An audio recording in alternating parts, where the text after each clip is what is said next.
ভিনিসিয়াসের গোলটা কি ফাউল ছিল? দেখুন, এটা নিয়ে কিন্তু অনেক সমালোচনা হচ্ছে এবং বিতর্ক হচ্ছে। কেউ বলছে যে এটা ফাউল ছিল না, কেউ বলছে এটা ফাউল। মূলত যার যার পার্সপেক্টিভ থেকে তারা কথা বলছে। যদি আমি আমার নিজের পার্সপেক্টিভ বলি, তাহলে আমার মতে এটা গোল ছিল। এটা মোটেই ফাউল ছিল না। দেখুন, ভিনিসিয়াস জুনিয়র তিনি অসাধারণভাবে এবারের ওয়ার্ল্ড কাপে ব্রাজিল দলের প্রাণভোমরা হয়ে উঠেছেন। আগে আমরা অনেকে বলতাম যে ভিনিসিয়াস রিয়াল মাদ্রিদের প্রোডাক্ট, তিনি ব্রাজিলের হয়ে কিছুই করে না, এবং কথাটা সত্যও ছিল। কারণ এই আনচেলত্তি আসার আগে আপনার 2019 সালে তো ভিনিসিয়াসের ডেবু হয়েছে ব্রাজিলের হয়ে। তিনি 39টি ম্যাচ খেলেছিলেন, তা সেখানে মাত্র 6টি গোল করেছিলেন। এই একই ভিনি রিয়ালের হয়ে তো ইচ্ছা মতো গোল করেন। তিনি ব্যালেন্ডারের জন্য মনোনীত হন, দেন অ্যাসিস্টের জন্য বর্ষসেরা খেলোয়াড় নির্বাচিত হন। কিন্তু ভিনি কিন্তু ব্রাজিলে মোটেই তার যে স্পার্ক সেটা দেখাতে পারছিলেন না। তবে আনচেলত্তি, তিনি রিয়াল মাদ্রিদেও ভিনিসিয়াসের গুরু ছিলেন। যে আনচেলত্তি আসার পর 13 ম্যাচে 7টি গোল করেছে ভিনিসিয়াস জুনিয়র। তো আমরা এখন বলতেই পারি যে না, ভিনি অ্যাটলিস্ট আনচেলত্তির সময় ব্রাজিলের হয়ে তার যে আলো সেটা ছড়াচ্ছে।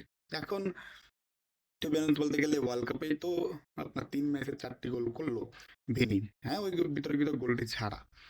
অ্যান্ড তিনি ব্রাজিলের অন্যতম একটি যে এলিট লিস্ট রয়েছে, এই যে বিশ্বকাপে টানা 3 ম্যাচে গোল করার রেকর্ড, সেখানে জার্জিনো, দেন রোমারিও, রোনাল্ডো, রিভালদো তার পাশে নাম লেখালেন। অ্যান্ড তবে সত্যি কথা বলতে গেলে 1998 সালের পর পেলে আপনার ফ্রান্সের সাথে খেলায় একটি হ্যাটট্রিক করেছিলেন। তারপর থেকে না ব্রাজিলের একটু ওয়ার্ল্ড কাপ হ্যাটট্রিক পায়নি। এটা খুবই বিস্ময়কর একটি এবং শকিং একটি রেকর্ড। কারণ রোনাল্ডো পারেনি, রোনালদিনিও পারেনি, রিভালদো পারেনি, কার্লোস পারেনি, নেইমারও পারেনি, কেউই পারেনি। বাট তিনি কিন্তু পেরে গেছিলেন। এবং তিনি পেরেছিলেন না পর। তবে ওই যে বিতর্কিত সিদ্ধান্তের ফলে তার গোলটি বাতিল হয়।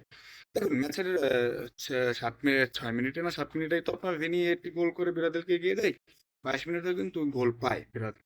ব্রাজিল সেলিব্রেশনও করে, আপনার রেফারিও গোলের বাঁশি বাজায়। তবে যে ভিআর প্রযুক্তি, রেফারিকে আমন্ত্রণ জানায় মাঠের পাশে পাশে আপনার মনিটরে আবার রিপ্লাই দেখার জন্য।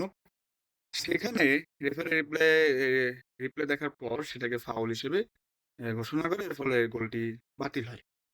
এবং এই গোলটি বাতিল হওয়ার সাথে সাথেই সোশ্যাল মিডিয়াতে ম্যাচ চলাকালীনই বিভিন্ন জন বিভিন্ন পার্সপেক্টিভে এটা ব্যাখ্যা করেছিলেন। আমি বিবিসির আপনার যে যারা প্যানেলে রয়েছে, বিবিসির প্যানেলে তাদের কথা শুনছিলাম। সেখানে একজন ছিল ড্যারেন গান, যিনি ইউরোপিয়ান ফুটবলের সাবেক রেফারি এবং এই নিয়মকানুন স্পেশালিস্ট। তিনি বলছিলেন যে তার চোখে এটা গোল ছিল, এটা ফাউল ছিল না। কারণ কি? দেখুন, আপনি যদি অ্যা আমারও সম্ভবত রেফারি একটা অ্যাঙ্গেল দেখেই সিদ্ধান্তটি নিয়েছেন তাড়াহুড়া করে। তো আপনি যদি এটা দেখেন যে জ্যাক হেনরি, আপনার স্কটল্যান্ডের যে ডিফেন্ডার, অ্যা তিনি কিন্তু তার পা কিন্তু পিছনে ছিল ভেনির পা। এবং ফুটবলের নিয়ম অনুযায়ী আপনার ২ জন খেলোয়াড় একই বলের পেছনে থাকলে যে খেলোয়াড়ের পা আগে থাকবে ধরে নেয়া হয় তার কন্ট্রোলেই বলটি রয়েছে। এটা হচ্ছে নিয়ম। তো সেখানে ভিনির পা আগে ছিল। অ্যান্ড স্কটল্যান্ডের ডিফেন্ডার তিনি বলটি তার কন্ট্রোলে রাখতে পারেনি। ভিনি একটি দুর্দান্ত রান নিয়ে বলটি তার কাছ থেকে সারপাস করে। তবে এই ডিফেন্ডার জ্যাক হেনরি, তিনি যখন কিক করতে যায় বলে, তখন তার পা কিন্তু ভিনির কাফ মাসলে লাগে। ভিনির পা কিন্তু জ্যাক হেনরির কাফ মাসলে লাগেনি। সেটা যেটা আমরা দেখতে পাই ভিডিওতে বা রিপ্লেতে। তো এখানে তো উল্টা আপনার জ্যাক হেনরির দোষ, যদি আপনি দোষ ধরেন। ভিনির তো কোনো দোষ না ভাই। আপনার ফুটবলের নিয়ম অনুযায়ী তো ভিনি তো আপনার তার পা তো আগে ছিল। এখানে পিছনে বলে কিক করতে গিয়ে ভিনির কাপ মাসলে আপনার জ্যাক হেনরির বুট লাগে। সেখানে ভিনির দোষটা কি? এটা তো খুবই কিন্তু মানে ইন্টারেস্টিং একটা ঘটনা ঘটেছে। ঠিক একটা জিনিস আমি যেটা বললাম ভিডিওর শুরুতে, যেটা বিভিন্ন পার্সপেক্টিভে মানুষ বলছে। কারণ কেন বললাম? এই যে আমি বিবিসির এলিট লিস্টে প্যানেলে যারা রয়েছে সেখানে ড্যারেন গান, ডিসিপ্লিন স্পেশালিস্ট এবং সাবেক রেফারি, তিনি বলছেন যে এটা গোল ছিল। কারণ ভিনির কন্ট্রোলে ছিল বল, কারণ ভিনি হোল্ডও করেছিল। ডিফেন্ডার তার পায়ে আপনার আঘাত করেছে, ওখানে ভিনির কোনোই নেই। একই সময় যারা কো প্যানেলিস্ট ছিল, সেখানে সাবেক একজন স্কটিশ প্লেয়ার ছিল, তিনি বলছিলেন যে না, এটা ফাউল, রেফারি ঠিকই করেছে। আবার কি অদ্ভুত দেখেন, ব্রাজিলেরও একজন ছিল সাবেক তারকা, তিনি বলছিলেন যে না, এটা রেফারির ভুল সিদ্ধান্ত, এটা গোল ছিল। পার্সপেক্টিভ। এখানে বিভিন্ন পার্সপেক্টিভ কাজ করছে। এখন মেসির আপনি জানেন যে আলভেরের সাথে একটি ম্যাচে আপনার মেসি তার যে বুট সেটা আলজেরিয়ার একজন প্লেয়ারের কাপ মাসলে লাগে এবং সেটা কিন্তু খুবই ডেঞ্জারাস জোনে ছিল। অনেকে বলে অনেকে বলে যে এটা রেড কার্ড মানে পাওয়া উচিত ছিল মেসির, এমন পর্যায়ে সেটা নাকি ছিল। আবার অনেকে বলছে যে না, এটা রেড কার্ড পর্যায়ে ছিল না। পার্সপেক্টিভ, ঠিক আছে। কিন্তু যারা আপনার এই মেসির সাথে ভিনিসিয়াসের এই এই ঘটনাটি মিলাচ্ছে, এটা কিন্তু মেলানো ঠিক না। কারণ ফুটবলেরই আবার আপনার রেকর্ড মানে বুকে রয়েছে, ডিসিপ্লিন বুকে বা নিয়ম কানুনের বুকে, যে মাঠের রেফারির সিদ্ধান্তই চূড়ান্ত হবে।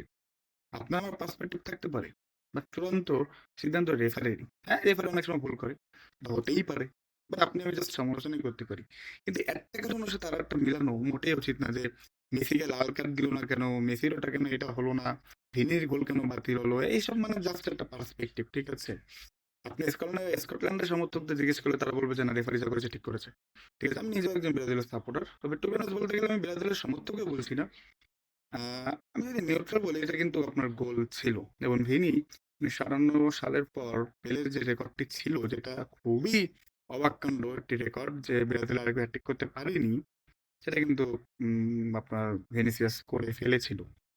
আর তাকে বঞ্চিত করা হলো। হ্যাঁ, আজ শুনলাম যে ব্রাজিল নাকি আপনার না মানে অভিযোগ জানিয়েছে ফিফার কাছে। জানাতেই পারে। দেখা যাক কি হয়। তবে আর্জেন্টিনার মেসির সাথে এটা মিলানো আমার মনে হয় না যে ঠিক। এখানে আর্জেন্টিনা মেসির ওটা যখন ফাউল মেরে রেফারি কিন্তু ফাউল দিয়েছিল, বাট কোনো হলুদ কার্ড বা লাল কার্ড দেয়নি।